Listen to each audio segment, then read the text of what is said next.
नमस्कार मेरे प्यारे भाइयों और बहनों, मैं नितिन नाथ स्वागत करता हूं आपके अपने YouTube चैनल स्टडी अड्डा 51 में। आज मैं आप लोगों को भारत के दर्रे पढ़ाऊंगा। ठीक है, पिछले वीडियो में मैंने आप लोगों को शिवालिक तथा प्रादेशिक विभाजन, फिर उसके बाद पूर्वांचल की पहाड़ियाँ, ये 2 चैप्टर पढ़ा दिए थे। आज का चैप्टर होगा, आज के इस वीडियो में मैं आप लोगों को भारत के दर्रे पढ़ाऊंगा। क्या चैप्टर होगा? भारत के दर्रे। भारत के दर्रे। ठीक है, तो दर्रा क्या होता है? दर्रा किसी पहाड़ पे अनुप्रस्थ काट को दर्रा कहते हैं। जैसे आपके आसपास कहीं नाली होगी तो नाली क्या होती है? नाली अगल बगल ऊंची होती है और बीच में गहरी होती है। तो दर्रा भी इसी प्रकार होता है। पहाड़ जब काटता है या कटता है, नदियों द्वारा जब पहाड़ को काटा जाता है तो वो बीच में एक नाली नुमा संरचना बना देती हैं नदियाँ। तो अगल बगल ऊंचा तथा बीच में एक खाली स्थान सा होता है, उसे दर्रा कहते हैं। तो दर्रा का निर्माण कैसे होता है? दर्रा का निर्माण या तो पहाड़ों को नदियों द्वारा काटा जाता है, या फिर विवर्तनिक क्रियाओं से होता है, या फिर किसी उल्का पिंड के गिरने से होता है। ठीक है, तो 3 कारण हो सकते हैं किसी दर्रे के निर्माण में। या तो वह नदियों द्वारा पहाड़ काटा गया होगा, या तो फिर उसमें विवर्तनिक क्रिया हुई होगी, या फिर उसमें उल्का पिंड गिरा होगा, तब किसी दर्रे का निर्माण होता है। ठीक है, तो ये हो गए दर्रे के निर्माण के विषय में जानकारी। आगे भारत में बहुत सारे दर्रे पाए जाते हैं, तो हमको पूरे दर्रे नहीं पढ़ने हैं भारत के। हमको पढ़ने हैं जो एग्जाम के पॉइंट ऑफ व्यू से इम्पोर्टेंट हो, वो दर्रे हमको पढ़ने हैं। ठीक है, तो शुरू करते हैं आज का ये चैप्टर, आज का ये वीडियो। इसका नाम है भारत के दर्रे। ठीक है, तो तैयार हो जाइए कॉपी और पेन लेकर और हमारे साथ समझना और लिखना प्रारंभ कीजिए। ठीक है, तो तैयार हो जाइए। चलिए, तो हम शुरुआत करेंगे जम्मू कश्मीर के दर्रों से। ठीक है, तो मैंने आपको बताया है कि हिमालय का विस्तार इधर से, मतलब जम्मू कश्मीर से लेकर अरुणाचल प्रदेश तक है। पश्चिम में जम्मू कश्मीर से लेकर और अरुणाचल प्रदेश तक है। इधर सबसे पश्चिमी पर्वत जो अरुणाचल प्रदेश का भारत में है वो है नंगा पर्वत, और सबसे पूर्वी पर्वत जो तिब्बत और क्या बोलते हैं भारत या अरुणाचल प्रदेश की सीमा पर है वो है नामचा बरवा पर्वत। तो पहाड़ जो है हिमालयी क्षेत्र में ज्यादा दर्रे पाए जाते हैं, प्रायद्वीपीय क्षेत्र में कम दर्रे पाए जाते हैं। ठीक है, तो चालू करते हैं। डाल लीजिए जम्मू कश्मीर के दर्रे। ठीक है, तो डाल लीजिए जम्मू कश्मीर के दर्रे। देखिए, मैंने ये जो संरचना बनाई है, ये इस टाइप की। ठीक है, तो ये आपको दर्रे की संरचना है। क्या है? दर्रे की संरचना यहाँ पर बनाई है मैंने, और दर्शाया हुआ है कौन सा दर्रा कहाँ पर स्थित है। मैंने जम्मू कश्मीर और क्या बोलते हैं हिमाचल के दर्रों को दर्शाया हुआ है। इस वीडियो में इतना ही पढ़ेंगे और आगे इसके देखेंगे। आगे उत्तराखंड के दर्रे, फिर अरुणाचल प्रदेश के दर्रे, सिक्किम के दर्रे, फिर उसके बाद मणिपुर, फिर उसका नीचे आ जाए महाराष्ट्र, केरल और तमिलनाडु, मध्य प्रदेश, जितने भी दर्रे हैं। ये मेरी गारंटी है कि आप जिस भी एग्जाम में बैठेंगे, यदि दर्रे से क्वेश्चन आता है तो आपका छूटेगा नहीं। ये मेरी गारंटी है। बस आपका केवल आपकी रिस्पॉन्सिबिलिटी ये है कि आप मेरे साथ इस मैप को बनाइए कॉपी में और समझिए और ध्यान से पढ़िए। ठीक है, तो शुरू करते। डाल लीजिए जम्मू कश्मीर के दर्रे। ठीक है, तो लिखिए जम्मू कश्मीर के दर्रे में हम शुरुआत करेंगे सबसे पहले काराकोरम दर्रे से। ये जो काराकोरम दर्रा, देखो ये काराकोरम दर्रा है। ठीक है, तो काराकोरम दर्रा कहाँ पर है? काराकोरम दर्रा लद्दाख क्षेत्र में है। अभी हाल में जम्मू कश्मीर को 2 भागों में बांटा गया ना, तो काराकोरम दर्रा लद्दाख क्षेत्र में है, तथा यह काराकोरम श्रेणी के उत्तर में। मैंने आपको बताया था, हिमालय जब पढ़ाया था, कि ट्रांस हिमालय के 3 भाग होते हैं, एक काराकोरम, एक लद्दाख, एक जास्कर। तो मैंने अभी क्या बताया आपको? मैंने बताया कि यह काराकोरम दर्रा जो है, ये काराकोरम श्रेणी के उत्तर में स्थित है, ठीक है। और यह दर्रा भारत का सबसे ऊंचा दर्रा है, ठीक।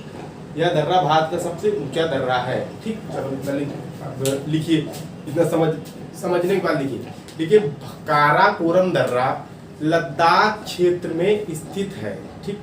फिर इसके बाद लिखिए तथा काराकोरम श्रेणी के उत्तर में स्थित है। ओके, देखिए यह काराकोरम दर्रा जो है लद्दाख क्षेत्र में स्थित है तथा यहाँ से काराकोरम श्रेणी गुजरती तो इसके उत्तर में स्थित है। फिर इसके बाद लिखना है नेक्स्ट पॉइंट कि यह दर्रा भारत का सबसे ऊंचा दर्रा है, ठीक है। इसकी ऊंचाई लिखिए, इसकी ऊंचाई आपको इधर दर्शाई गई है, इधर लिखा गया है कि 5664 मीटर है, ठीक। कितनी है? 5664 मीटर है। फिर उसके बाद क्या लिखना है? इसी दर्रे से इधर चीन है, इधर पाकिस्तान है, ये पीओके है। इसी दर्रे से पीओके, इसी मतलब पाक अधिकृत क्षेत्र में से होकर जाने वाला रास्ता पड़ता है। कहाँ? इधर चीन और पाकिस्तान के मध्य जाने वाला सड़क मार्ग यहीं से गुजरता है, ठीक। इसी दर्रे से पीओके से होकर जाने वाला पाकिस्तान चीन सड़क मार्ग इसी दर्रे पर पड़ता है, ठीक। ये लिख लिया। फिर उसके बाद ये हो गया काराकोरम के विषय में जानकारी, ठीक है। अब नेक्स्ट क्या होगा? नेक्स्ट होगा ये है आपका जोजिला दर्रा, ये, ठीक। इस दर्रे की बात कर रहा हूं मैं, तो इस दर्रे के बारे में लिखिए। देखिए सबसे पहले समझिए, यह दर्रा कारगिल में स्थित है। कारगिल तो सुना ही होगा ना, कारगिल विजय दिवस मनाया गया अभी पिछले दिनों में, तो कारगिल में स्थित है। इसी दर्रे से श्रीनगर से लेह राष्ट्रीय राजमार्ग गुजरता है, ठीक है। इसी दर्रे से श्रीनगर से लेह राष्ट्रीय राजमार्ग गुजरता है, ठीक। फिर उसके बाद यह दर्रा जास्कर श्रेणी पर स्थित है। तो मैंने अभी बताया था कि काराकोरम, लद्दाख, जास्कर, तो यह दर्रा किस श्रेणी पर है? जास्कर श्रेणी पर। तो लिखिए कि जोजिला दर्रा कारगिल में स्थित है। फिर नेक्स्ट पॉइंट लिखिए, इसी दर्रे से श्रीनगर से लेह राष्ट्रीय राजमार्ग गुजरता है।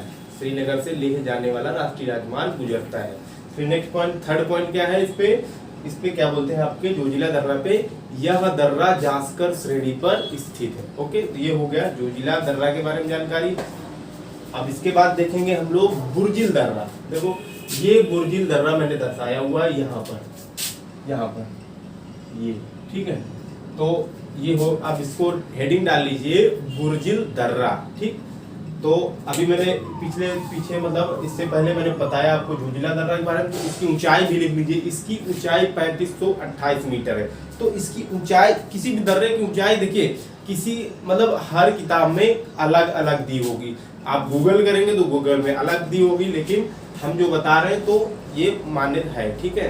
क्योंकि ज्यादा मान्यता इसी की मिलती है, किसकी? 3528 मीटर की, ठीक। तो जोजिला दर्रा की आप ऊंचाई लिख लीजिए, कितनी है? 3528 मीटर। और फिर उसके बाद डालिए हेडिंग बुर्जिल दर्रा। लिखिए बुर्जिल दर्रा के बारे में। तो बुर्जिल दर्रा के बारे में क्या है लिखिए। देखिए ये बुर्जिल दर्रा है, ठीक है। ये बुर्जिल दर्रा है। यह कहाँ पर स्थित है? यह गिलगित में स्थित है। गिलगित पाक अधिकृत क्षेत्र में आता है, ठीक है। तो लिखिए यह दर्रा, बुर्जिल दर्रा के बारे में बता रहा हूँ मैं, यह दर्रा गिलगित पीओके मतलब पाक अधिकृत क्षेत्र में स्थित है, ठीक। कौन सा दर्रा? बुर्जिल दर्रा। और नेक्स्ट पॉइंट है, यह श्रीनगर को पीओके से जोड़ता है। बुर्जिल दर्रा की बात कर रहा हूँ। फिर उसके बाद यह दर्रा कश्मीर और मध्य एशिया के बीच पारंपरिक आवागमन का मार्ग था। क्या लिखना है? यह दर्रा कश्मीर और मध्य एशिया के बीच प्राचीन काल में पारंपरिक आवागमन का मार्ग था, लेकिन विभाजन के बाद, पाकिस्तान भारत विभाजन के बाद इसे पाकिस्तान ने बंद कर दिया, ठीक है। क्या इसके बारे में जानकारी हो गई कि यह मध्य एशिया के बीच पारंपरिक आवागमन का मार्ग था और विभाजन के बाद इसे पाकिस्तान ने बंद कर दिया। ये हो गया आपको आपकी बुर्जिल दर्रा के बारे में जानकारी। ये देखो जो मैंने बताया कि यह दर्रा पारंपरिक आवागमन का मार्ग था और यह मतलब पीओके से श्रीनगर को जोड़ता है, तो ये सब चीजें नहीं पूछी जाती हैं। ये सब चीजें एक बड़े लेवल के एग्जाम में पूछी जाती हैं। यदि आप वनडे एग्जाम में बैठते हैं तो वनडे एग्जाम में सिर्फ यही पूछेगा कि यह दर्रा कहाँ स्थित है, तो आपको ऑप्शन टिक करना होगा, यह दर्रा गिलगित पीओके में स्थित है। ठीक है, बस सिंपल से यही पूछते हैं दर्रा कहाँ स्थित है। ओके, तो अब ये हो गया बुर्जिल दर्रा के बारे में जानकारी। अब आते हैं पीर पंजाल दर्रा के बारे में जानकारी देखते हैं। ये है पीर पंजाल दर्रा, ये ठीक है। तो पीर पंजाल दर्रा पिछले वीडियो मैंने जब हिमालय पढ़ाया होगा आपको, तो उस वीडियो में मैंने बताया होगा कि लघु हिमालय की 5 मुख्य श्रेणियां हैं। पीर पंजाल, देखिए पीर पंजाल, ये धौलाधार, ये मसूरी, ये महाभारत, ये नक्तिबा। ठीक है, कितनी हो गई? 1 2 3 4 5। तो मैंने लघु हिमालय की श्रेणियों के बारे में आपको बड़ी ही समग्रता के साथ समझाया है और बताया है। यदि आप ने इसके पहले हिमालय के वीडियो नहीं देखा तो हिमालय का वीडियो जाके देख ले। मैं आपको आई बटन पे उसका लिंक दे दूंगा या फिर डिस्क्रिप्शन पे आपको लिंक दे दूंगा। तो कोशिश करिए कि शुरुआत से जैसे जैसे मैंने पढ़ाया है पहले लेक्चर से लेकर जैसे जैसे मैं बढ़ता चला जा रहा हूँ वैसे आप साथ में बढ़िए। ठीक है, इधर उधर मत देखिए कि आज दर्रा देख लिया, कल भारत का भौगोलिक परिचय देख लिया, परसों श्रेणियां क्या बोलते हैं आपकी चट्टानें देख ली भारत की, ऐसे आप कंफ्यूज हो जाएंगे। तो कोशिश करिए कि उसको सीरियल से देखिए। ओके, चलिए खैर पीर पंजाल के बारे में देखते हैं। बुर्जिल दर्रा की ऊंचाई कितनी है? 4100 मीटर है। ठीक है, पीर पंजाल श्रेणी के बारे में देखिए। मैंने आपको जब हिमालय पढ़ाया होगा तो आपको बताया होगा कि पीर पंजाल श्रेणी में 2 मुख्य दर्रे हैं, पीर पंजाल तथा बनिहाल दर्रा। तो उनमें से पीर पंजाल पहला है। तो लिखिए पीर पंजाल का, लिखिए यह दर्रा पीर पंजाल पर्वत श्रृंखला पर स्थित है। यह दर्रा पीर पंजाल पर्वत श्रृंखला पर स्थित है। इसका प्राचीन नाम, यह जो पीर पंजाल है ये नवीनतम नाम है। इसका प्राचीन नाम क्या है? पैंचाल धारा था। क्या था? पैंचाल धारा। देखिए पैंचाल धारा इसका प्राचीन नाम था। क्या था? नवीनतम नाम आपका पीर पंजाल और प्राचीन नाम पैंचाल धारा था। इस दर्रे के उत्तर में, इसके पीर पंजाल के उत्तर में, मतलब ऊपर की तरफ उत्तर में श्रीनगर तथा इधर नीचे क्या है? जम्मू है। ठीक, ये भी लिख लीजिए कि इस पीर पंजाल दर्रे के उत्तर में श्रीनगर तथा दक्षिण में जम्मू स्थित है। ओके, ये हो गया पीर पंजाल के बारे में जानकारी। और लिख लीजिए इस दर्रे की ऊंचाई 3485 मीटर है। ओके, ये हो गया आपका पीर पंजाल दर्रा। अब आते हैं नेक्स्ट आपके इसी श्रेणी पर स्थित बनिहाल दर्रे के बारे में जानकारी लेते हैं। देखिए बनिहाल दर्रा भी इसी श्रेणी पर स्थित है, मतलब पीर पंजाल श्रेणी पर स्थित है। इस दर्रे से जम्मू से श्रीनगर जाने का मार्ग गुजरता है। भारत की सबसे बड़ी सुरंग कौन सी है? जवाहर सुरंग इसी दर्रे पर स्थित है। तो क्या क्या लिखना है इसमें? लिखना है कि बनिहाल दर्रा भी पीर पंजाल श्रेणी पर स्थित है और इस दर्रे से आपका जम्मू से श्रीनगर जाने वाला मार्ग गुजरता है। और थर्ड पॉइंट आपको लिखना है कि भारत की सबसे बड़ी सुरंग जवाहर सुरंग इसी दर्रे पर स्थित है और इसकी ऊंचाई कितनी है? 2832 मीटर। ठीक है, 2832 मीटर।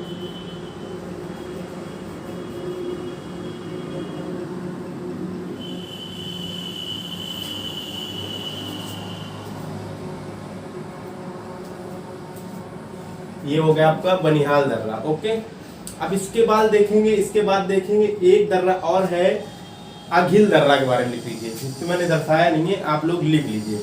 अघिल दर्रा लिख लीजिए। काराकोरम श्रेणी के K2, काराकोरम श्रेणी है ना, मैंने बताया होगा कि काराकोरम, अभी बताया जैसे काराकोरम, लद्दाख, जास्कर, काराकोरम श्रेणी के या श्रेणी में K2 के उत्तर में, K2 है ना पर्वत, दूसरे नंबर का पर्वत।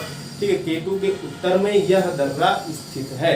ठीक, किसमें? अघिल दर्रा के बारे में मैंने बताया कि K2 के उत्तर में यह स्थित है। ठीक है, तो आपसे पूछेगा कि अघिल दर्रा कहाँ पर है, तो आपको बताना होगा कि क्या बोलते हैं आपकी ये काराकोरम श्रेणी के उत्तर में, K2 के उत्तर में स्थित है, या फिर आपको POK ऑप्शन देगा। ठीक, फिर उसके बाद ये इसी दर्रे में लिख लीजिए अघिल दर्रा शीत ऋतु में बंद कर दिया जाता है। क्यों बंद कर दिया जाता है?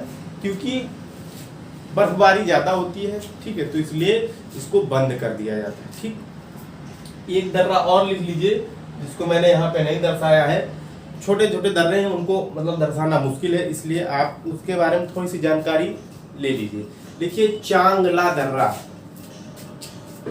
चांगला दर्रा, चांगला दर्रा, ओके, इसके बारे में जानकारी देखिए, लिखिए यह दर्रा लद्दाख क्षेत्र में स्थित लद्दाख पर्वतमाला पर है। लद्दाख क्षेत्र में स्थित लद्दाख पर्वतमाला, सेकंड नंबर की पर्वतमाला इधर काराकोरम, ये लद्दाख के जास्कर, तो लद्दाख क्षेत्र में स्थित लद्दाख पर्वतमाला पर है। कौन सा दर्रा? चांगला दर्रा, ओके, तो ये हो गया चांगला दर्रा। अब देख लीजिए, आप देखते हैं खारदुंगला दर्रा, ये है आपका खारदुंगला दर्रा। ये जैसे मैंने बनाया है, कोशिश करिए आप अपनी कॉपी पे वैसा ही बनाइए, ऐसा ही दर्शाइए, क्योंकि ये जो आप बना लेंगे ना तो इससे आप थ्योरी बोल सकते हैं, इससे थ्योरी आप समझ सकते हैं। यदि आपको ये समझ में आ गया तो आपको थ्योरी रखनी नहीं पड़ेगी। मैं बार बार यही कहता हूँ कि हर बार हर एक चैप्टर पे आपको मैप बनाना है और वैसे ही ड्रा करना है जैसे मैंने अपने बोर्ड पे ड्रॉ किया है। तो छोड़िए, लिखिए खारदुंगला दर्रा। देखिए यह दर्रा भी लद्दाख श्रेणी पर स्थित है, ठीक है, यह दर्रा भी लद्दाख श्रेणी पर स्थित है। देखिए यहाँ से काराकोरम, ये लद्दाख और ये आपकी जास्कर, तो यह दर्रा कहाँ पर स्थित है? लद्दाख श्रेणी पर स्थित है। ओके, अब नेक्स्ट पॉइंट पे लिखिए यह लेह से नुब्रा घाटी जाने का मार्ग प्रदान करता है। यहाँ पर है आपकी नुब्रा घाटी, यहाँ पर, ठीक है, नुब्रा नदी निकलती है और श्योक नदी, दोनों मतलब नुब्रा घाटी यहाँ पर है, तो लेह से नुब्रा घाटी जाने का मार्ग प्रदान करता है आपका कौन सा दर्रा? खारदुंगला दर्रा, ओके। अब ये हो गया खारदुंगला दर्रा के बारे में। अब और एक और लिख लीजिए, लिखिए तांगला दर्रा,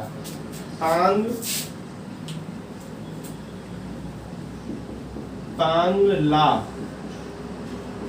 दर्रा, लिखिए इसके बारे में,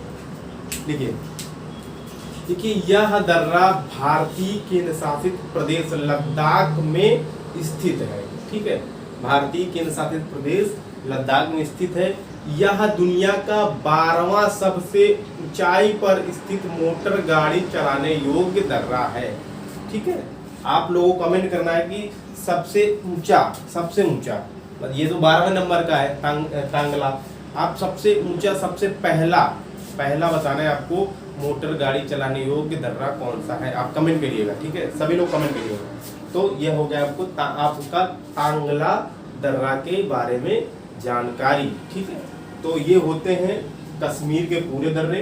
अब आपको पढ़ना है कश्मीर के सारे दर्रे मैंने बता दिए, और जो मतलब छोटे मोटे दर्रे वो एग्जाम में पूछे नहीं जाते, ऐसे हैं तो बहुत सारे दर्रे पूछे नहीं जाते, पर ये जितने मैंने बताया ये आपके एग्जाम के लिए पर्याप्त है। कोशिश करिए कि सारे दर्रा आप पढ़ लीजिए अच्छे से, ठीक।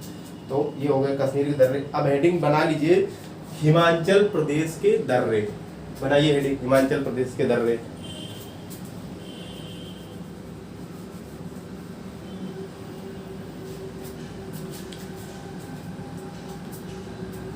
लिखिए हिमाचल प्रदेश के दर्रों के बारे में। देखिए सबसे पहला दर्रा लिखिए देबसा दर्रा। कौन सा? देबसा दर्रा। लिखिए, देखिए हिमाचल प्रदेश के दर्रों में सबसे पहला दर्रा होगा आपका देबसा दर्रा। लिखिए यह हिमाचल प्रदेश राज्य में स्थित है। कौन सा दर्रा? देबसा दर्रा। फिर नेक्स्ट पॉइंट लिखना है यह कुल्लू को स्पीति से जोड़ता है, ठीक, कुल्लू को स्पीति से जोड़ता है। आप लोग यदि आपके पास एटलस है तो आप लोग स्पीति ढूंढिए कहाँ पर है, हिमाचल प्रदेश में स्पीति कहाँ है। तो यह दर्रा कुल्लू को स्पीति से जोड़ता है। फिर नेक्स्ट पॉइंट लिखिए यह दर्रा कुल्लू में पार्वती नदी के घाटी से गुजरता है। यह दर्रा कुल्लू में पार्वती नदी के घाटी से गुजरता है। ये हो गया आपका देबसा दर्रा। आपसे पूछा जाएगा कि यह दर्रा किस राज्य में है, देबसा दर्रा, आपका ऑप्शन केवल यही बताना है कि आपका ये हिमाचल प्रदेश में स्थित है, ठीक। ये हो गया आपका देबसा दर्रा। अब देखते हैं रोहतांग दर्रा। ये मैंने दर्शाया हुआ है रोहतांग दर्रा, ये रोहतांग दर्रा लिखिए, रोहतांग दर्रा के बारे में लिखिए। यह दर्रा भी आपका हिमाचल प्रदेश में पीर पंजाल श्रेणी में स्थित है। ओके, पीर पंजाल श्रेणी में स्थित है। कहाँ पर? पीर पंजाल श्रेणी पे। नेक्स्ट पॉइंट लिखिए, रोहतांग इसका नवीनतम नाम है। इसका नवीनतम मतलब रोहतांग यहाँ की जगह का नाम है और इसका यहाँ की नई जगह का नाम है। देखिए लिखना कैसे है, रोहतांग यहाँ की नई जगह का नाम है तथा इसका पुराना नाम मृगुतुंग था। क्या था? मृगु भृगु भृगु तुंग था। क्या था? भृगु तुंग था। इसके बारे में, रोहतांग के बारे में। अब क्या लिखना है इसमें, यह मनाली लेह के मुख्य मार्ग पर पड़ता है। ठीक है, यह मनाली लेह के मुख्य मार्ग पर पड़ता है। और फिर क्या लिखना है, इसी दर्रे से ब्यास नदी का उद्गम होता है। तो आपसे यदि क्वेश्चन पूछा जाए कि किस नदी से ब्यास नदी का उद्गम होता है, तो आपको फट से बताना है कि रोहतांग दर्रे से ब्यास नदी का उद्गम होता है। ठीक, ये हो गया आपका रोहतांग दर्रा। अब नेक्स्ट आपका हिमाचल प्रदेश के दर्रों में से आपको पढ़ना है बाड़ा लाचाला। लिख रोहतांग दर्रे की ऊंचाई लिख लीजिए, कहीं कहीं पर 4111 दिया हुआ है और कहीं कहीं पर 4631 मीटर दिया हुआ है। तो आपको जो भी ऑप्शन मिले आप अपने हिसाब से टिक कर सकते हैं। ठीक है, तो अब लिखिए बाड़ा लाचाला दर्रा। तो बाड़ा लाचाला दर्रा ये है, ये ओके।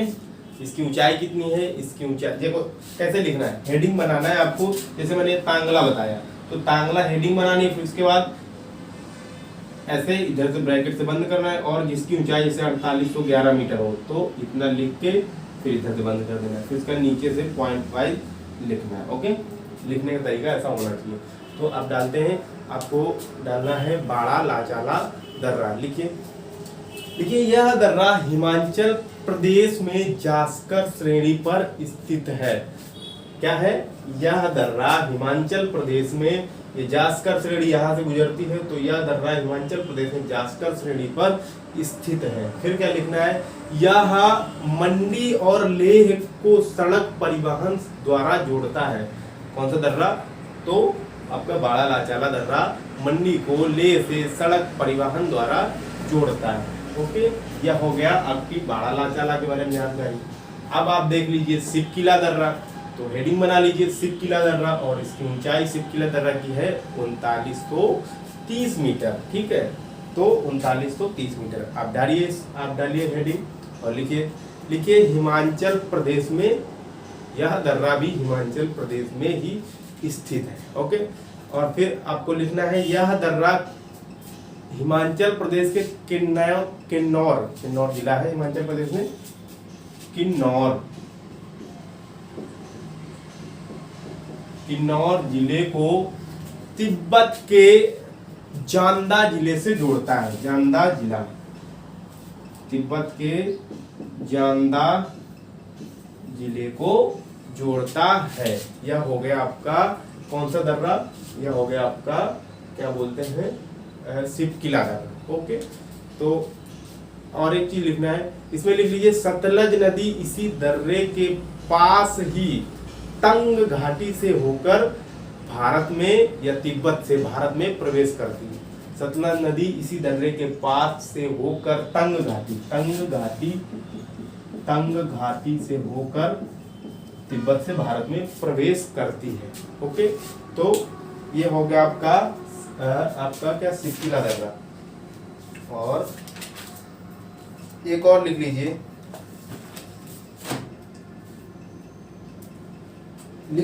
इमिसला दर्रा।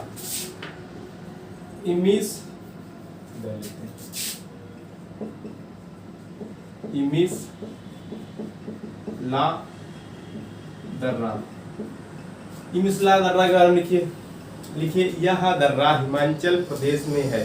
ठीक है, यह लद्दाख को तिब्बत से जोड़ता है।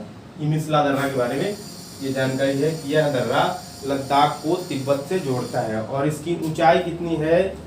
इसकी ऊंचाई है 5271 मीटर, 5271 मीटर। तो ये दर्रे आपके हो गए जम्मू कश्मीर तथा हिमाचल प्रदेश के। दर्रा काफी बड़ा टॉपिक है, इसको शायद मैं 2-3 पार्ट में आपको पढ़ा दूंगा पूरे एक एक दर्रे। ये मेरी गारंटी है कि आपका एक भी एग्जाम में जो क्वेश्चन आता है वो छूटेगा नहीं, बस आपको मन से पढ़ना है, ठीक है। तो तैयार हो जाइए, जिद पाल लीजिए कि हमको लेखपाल या यूपीएसआई जो भी आपको एग्जाम देना है आने वाली वैकेंसी, अब इसका कोई तो भरोसा है नहीं कि कब यूपीएसआई की वैकेंसी आएगी, कब लेखपाल की वैकेंसी आएगी, आपका जेल वार्डन का भी एग्जाम है। तो आपको बस तैयार रहना, जब आती है आपको बस क्या है कि आपको नौकरी पानी है।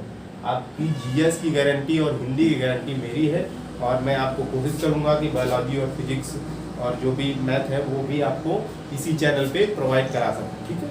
तो आज के लिए इतना ही रखते हैं। यदि अच्छा लगे तो लाइक करें, शेयर करें, कमेंट करें, ठीक है।